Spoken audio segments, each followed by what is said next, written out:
जय हिंद दोस्तों। जैसे कि मैं आपको अंतर्राष्ट्रीय महत्वपूर्ण संगठन करा रहा था, उसके 5 भाग हो चुके थे।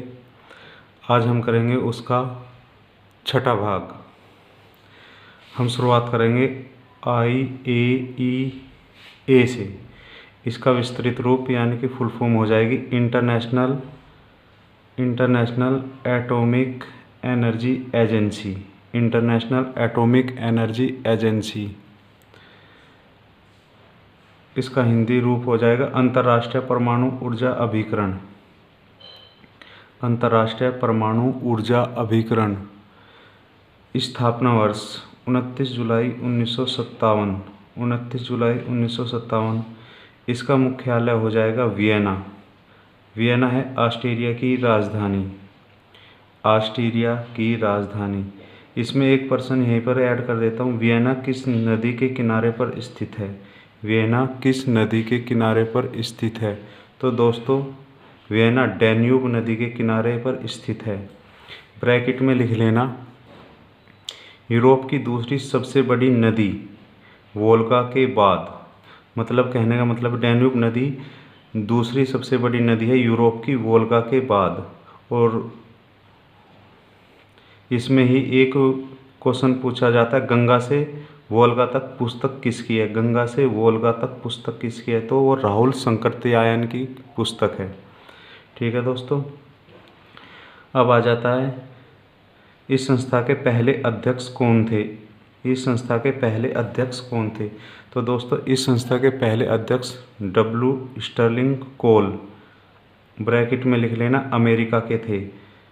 इनका कार्यकाल था 1957 से 1961। और जो वर्तमान अध्यक्ष है इसके, राफेल ग्रोसी।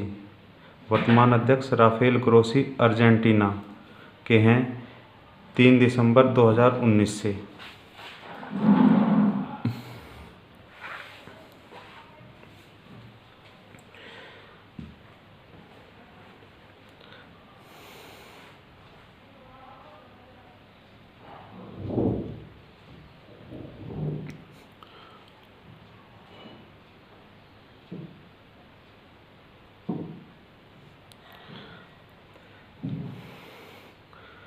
अब इसमें पूछ लिया जाता है, इसके सदस्य देशों की संख्या कितनी है? इसके सदस्य देशों की संख्या दोस्तों 171 है। अब पूछ लिया जाता है, इस संस्था का प्रमुख कार्य। तो इस संस्था का प्रमुख कार्य परमाणु के दुरुपयोग को रोकना और रचनात्मक उपयोग को बढ़ावा देना। परमाणु के दुरुपयोग को रोकना और रचनात्मक उपयोग को बढ़ावा देना। अगली लाइन से, यदि इसमें पूछ लिया जाए कि इस संस्था को यानी कि IAEA को किस वर्ष नोबेल पुरस्कार मिला था? तो इसका आंसर हो जाएगा, इस संस्था को सन 2005 में शांति क्षेत्र का नोबेल पुरस्कार दिया गया था। फिर से रिपीट कर देता हूँ, इस संस्था को सन 2005 में शांति क्षेत्र का नोबेल पुरस्कार दिया गया था। एक नोट लिख लेना, भारत इस संस्था का सदस्य देश नहीं है। भारत इस संस्था का सदस्य देश नहीं है। अगली संस्था हो जाएगी ओपेक। OPEC, OPEC. इसका विस्तृत रूप यानी कि फुल फॉर्म हो जाएगी organisation of the petroleum exporting countries. Organisation of the petroleum exporting countries. Hindi में इसका विस्तृत रूप हो जाएगा पेट्रोलियम निर्यातक देशों का संगठन। पेट्रोलियम निर्यातक देशों का संगठन। अब आ जाता है इसका स्थापना वर्ष। तो दोस्तों, इसका स्थापना वर्ष है सितंबर 1960। सितंबर 1960। दोस्तों, ब्रैकेट में लिख लेना, जो इसकी स्थापना हुई थी इराक के बगदाद में हुई थी और इस संस्था ने कार्य शुरू किया था जनवरी 1961 में। अगली लाइन से पूछ लिया जाए, इसमें सदस्य देशों की संख्या कितनी है? इसमें सदस्य देशों की संख्या कितनी है? इसमें दोस्तों सदस्य देशों की संख्या 14 है, 14 है। ब्रैकेट में लिख लेना, भारत नहीं है, मतलब भारत इसका सदस्य देश नहीं है। अगली लाइन से, इस संस्था का मुख्यालय कहाँ पर स्थित है? वियना में। इस संस्था का मुख्यालय दोस्तों वियना में स्थित है। मैंने जैसे ही पहले ही बता दिया था, वियना कहाँ की राजधानी है? ऑस्ट्रिया की।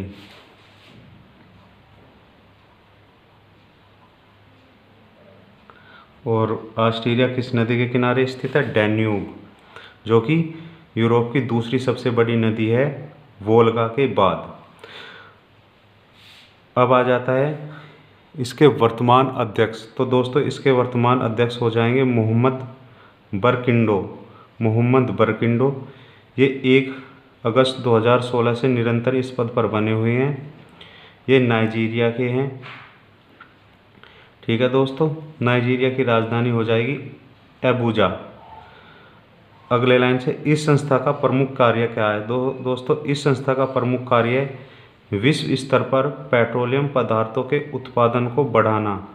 विश्व स्तर पर पेट्रोलियम पदार्थों के उत्पादन को बढ़ाना अथवा कम करना,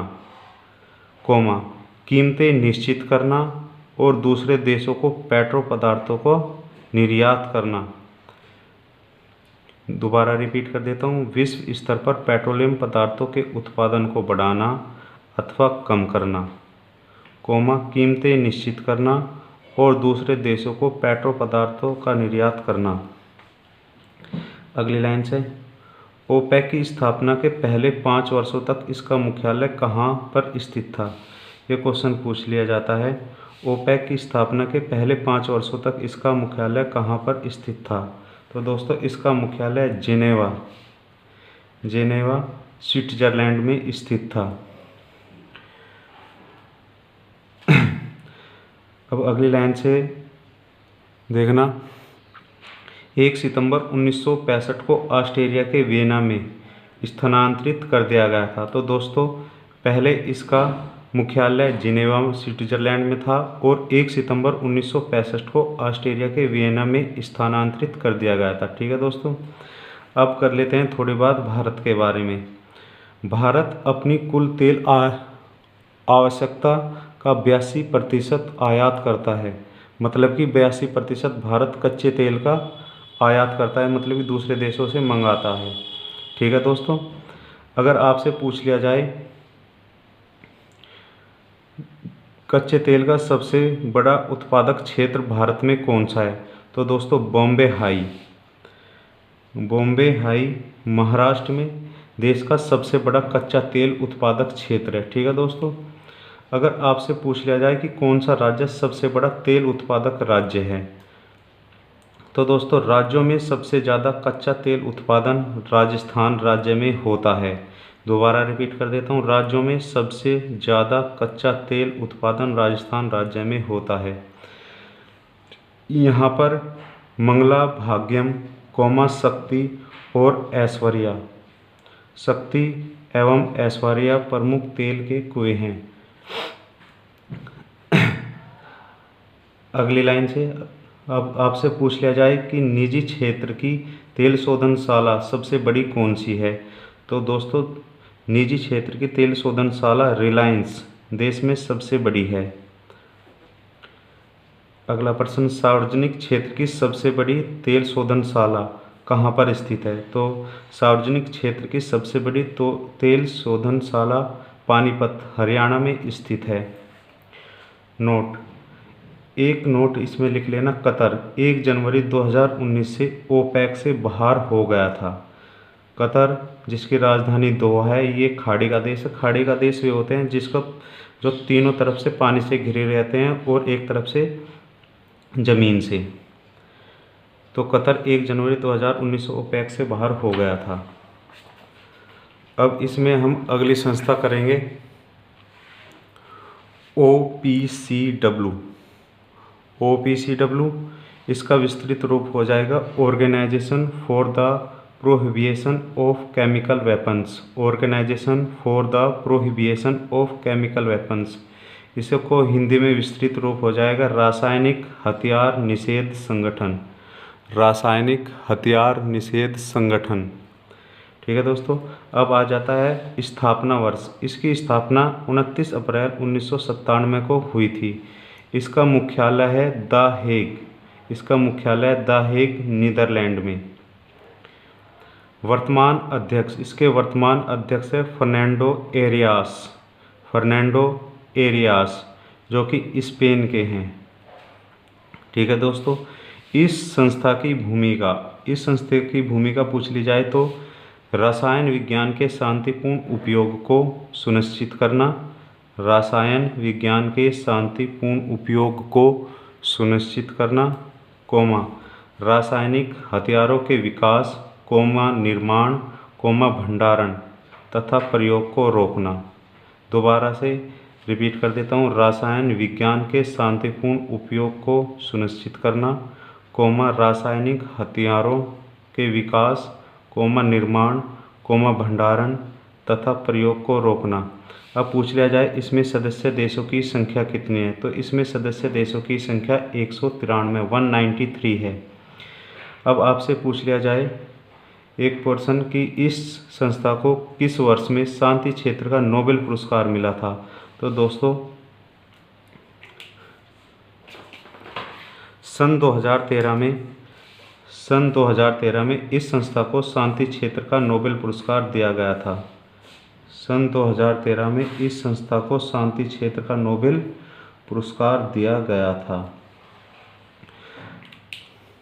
दोस्तों ये वीडियो आपको कैसी लगी प्लीज़ कमेंट में बताएं। मेरी वीडियो को लाइक करें और शेयर करें। अगर आपको अच्छा लगे तो मेरे चैनल को सब्सक्राइब करें। जय हिंद, जय भारत।